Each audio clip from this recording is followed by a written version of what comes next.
పెళ్ళైనా పండగైనా వేడుక ఏదైనా పట్టు చీరల ప్రత్యేక వేదిక వారాహి సిల్క్స్. మీరు సిల్క్ స్మిత గారు మంచి ఫ్రెండ్స్ కదా? ఇండస్ట్రీకి ఒకేసారి వచ్చారు మీరు? వచ్చాం, ముగ్గురు వచ్చాం. నేను, ముచ్చర్లన్న గారు, సిల్క్ స్మిత.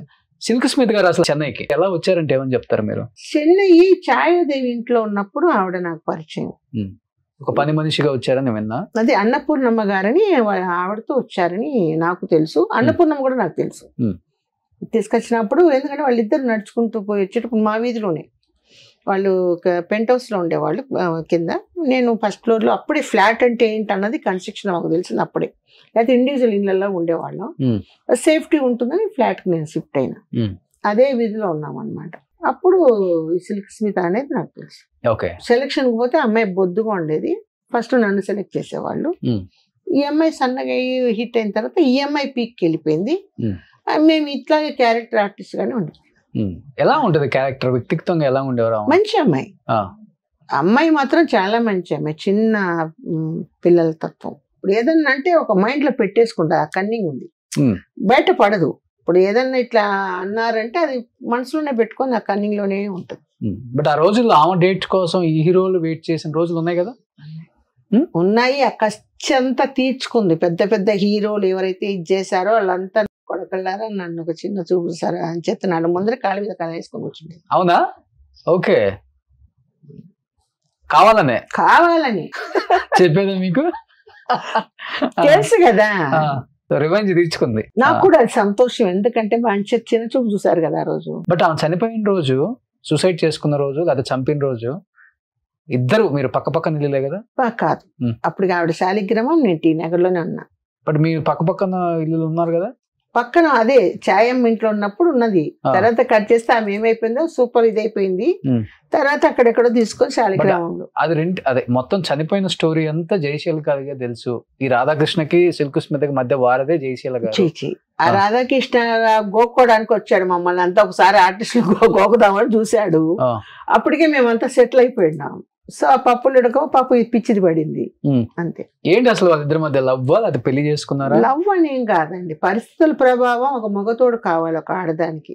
ఆ చెన్నైలో ఏంటంటే ఒక టీ నగర్ కు ఒక రౌడీ, శాలిగ్రామానికి ఒక రౌడీ, అట్లా గ్యాంగ్స్ ఉండేటివి.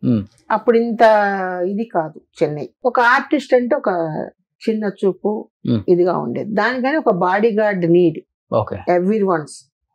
అతనికి సర్వస్వం అర్పిస్తారు. ఇంకా సర్వస్వం కాదు. ఇంకా వాడు ఒక మొగడు. ఇప్పుడు ఒక మొగడు దేనికి వస్తాడు? దాన్ని అనుభవించడానికి, దానికి ఒక కమాండ్ చేసుకుని దాని డబ్బులు తిని వాళ్ళ పిల్లలకి పెట్టడానికి కొంతమంది ఉంటారు.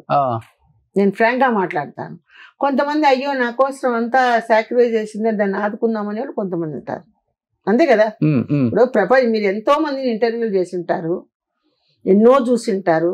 నేను చెప్పింది దాంట్లో ట్రూ ఉందా లేదా? నిజమే, అది వాస్తవమే. అందరూ అదే చెప్పారు. కొంతమంది ఆడవాళ్ళ సొమ్ము తీసుకెళ్లి వాళ్ళ పిల్లలకి పిల్లల్ని పెట్టుకొని దీనిని వాడుకుంటూ ఉంటారు. అవును, ఎస్పెషల్లీ ఇది దీంట్లో ఇండస్ట్రీలో. కొంతమంది అయ్యో పాపం నన్నే దిక్కుగా ఉందని చెప్పేసి సాక్రిఫైస్ అయ్యి పిల్లలు గాని ఫ్యామిలీతో ఉండేవాళ్ళు. ఇప్పుడు వచ్చిందిలే సిస్టమ్, వాడిది ఈలగ పెట్టేది. అప్పుడంతా అంతే, ఆడవాళ్ళు మగవాళ్ళు పెట్టేది ఎక్కువ. అంతేనా? అంతే. సో అట్లా రాధాకృష్ణ మొత్తం దోచేసాడు. పాపం పెళ్లి చేసుకొని తనకంటూ ఒక బిడ్డను కనాలన్నది ఒక దాని ఎయిమ్. ఓకే. సో కొడుకుని లవ్ చేసింది. అక్కడ పడింది. ఎవరు కొడుకుని? రాధాకృష్ణ కొడుకు.